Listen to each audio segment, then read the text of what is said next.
કે સ્ત્રીઓને શું અને કોણ નડે છે? સમાજ, પુરુષ કે સ્ત્રી પોતે? પહેલાં તો પોતે, હું ખુદ પોતે જ મને નડું છું. કારણ કે હું બહાર નીકળું તો મને ઘરમાંથી અથવા ક્યાંય પરથી બેકગ્રાઉન્ડમાં અવાજ આવે, જોયું નીકળી ગઈ એટલે મને તરત મારું મન એમ કે ઓલા ભાઈ મને કહેશે હો, પછી મારે મોડું થશે ને તો સારું. મેં એક વખત ઓન સ્ટેજ મને જે સાઈરામભાઈ હતા અને પૂજ્ય રમેશભાઈ ઉઝા હતા, ત્યારે મેં આ દાખલો આપીને કીધું, મેં ધારો કે સાઈરામભાઈના ઘરે કોઈ, હું ને સાઈરામભાઈ પાડોશી છીએ અને સાઈરામભાઈના ઘરે કોઈ મહેમાન આવે છે તો સાઈરામભાઈના વખાણ કેવી રીતે થાય? આમનું એટલું હાલે જ ને, એકે રાત ઘરે ન હોય, એટલા કાર્યક્રમ હાલે છે. હવે એ જ મહેમાનો મારા વિશે શું કહે છે? આ ઓલા નેહલબેન એકે રાત ઘરે ન હોય. આ જુદાપણું છે.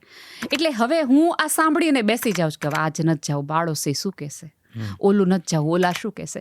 એટલે સ્ત્રીઓ પોતાની આજુબાજુના સર્ટિફિકેટથી એટલી બધી બંધાયેલી છે. કારણ કે શું છે, આપણા ઉછેરમાં આવ્યું કે તને કોકે સારી કેવી જ જોઈએ, તને કોકે ચારિત્રવાન કેવી જોઈએ, તને કોકે સુંદર કેવી જોઈએ, તને સુશીલ કેવી જોઈએ. અને આપણી દ્રષ્ટિએ કઈ સ્ત્રી સારી છે? તો કે જે સામા જવાબ નથી આપતી, કશા પ્રશ્ન નથી પૂછતી, બધું જ સહન કરે જાય છે, તમારા ગમે એવા અન્યાય પછી પણ એ તમને એમ કહેશે કે તમે જ મારા પ્રાણનાથ છો.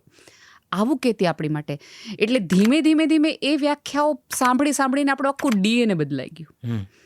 હવે એમની અંદરથી બહાર આવવામાં ગમે એવી મોડર્ન થઈ જાય, ગમે એવી થઈ તો એને ચિંતા તો એક થાય જ ને કે મને બધા ચારિત્રની તો સારી કહેશે ને, મને આનું તો સારું કહેશે ને.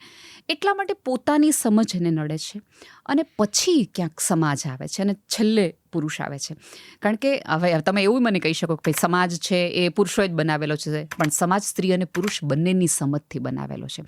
એક સ્ત્રી ક્યાંક પુરુષના મગજમાં વાત નાખે છે અને પછી પુરુષ બહાર જઈને વાત કરે છે કે જો બહેનોને આવું બહુ કરીએ ને તો પછી આવું થાય હો, તમને ખબર નથી આ બધા ભેગા થઈને શું વાત કરે છે. એટલે ક્યાંક ને ક્યાંક આમ જુઓ તો દરેક સમાજની રચના છે એક સ્ત્રીના ગર્ભમાંથી જ થાય છે. કરેક્ટ. બરાબર. એટલે તમારે પહેલો જો ગર્ભનો વિચાર આપવો જોઈએ, હાલો હું માની લીધું કે મને પુરુષોની આ વાત નથી ગમતી, તો મારી પહેલી ફરજ એ હવે કે હું મારા દીકરાને કહું કે બેટા તું સ્ત્રીઓને આમ જોવાની વાત કરજે. એનો અત્યારે જો પુરુષોની સ્થિતિ આવે તેનો અર્થ એ કે જગતની એક પણ સ્ત્રીએ પુરુષોને શીખવાડ્યું નહીં કે સ્ત્રી સાથે કેમ વાત કરવું જોઈએ, એની યાર કેમ અડવું જોઈએ, એની યાર કેમ વાત કરવી જોઈએ, એનું સન્માન કેવી રીતે કરવું જોઈએ. એટલે પછી સમાજ અને છેલ્લે ક્યાંક પુરુષ અને ક્યાંક એ પ્રેશરમાં આવીને કર્યા કરે છે. એને નથી ગમતું કે એની પત્નીને ના પાડવી, એને નથી ગમતું કે એના પત્નીને પૂછવું, પણ તરત ઓલા બેકગ્રાઉન્ડમાં પૂછ તો ખરો ક્યાં ગઈ હતી, પૂછ તો ખરો હું લઈ આવી, પૂછ તો ખરો. એટલે ઓલા સાંભળી એકવાર એમ પૂછી લેવા દે ને ભાઈ, હે ને. એટલે એ છેલ્લે આવે છે.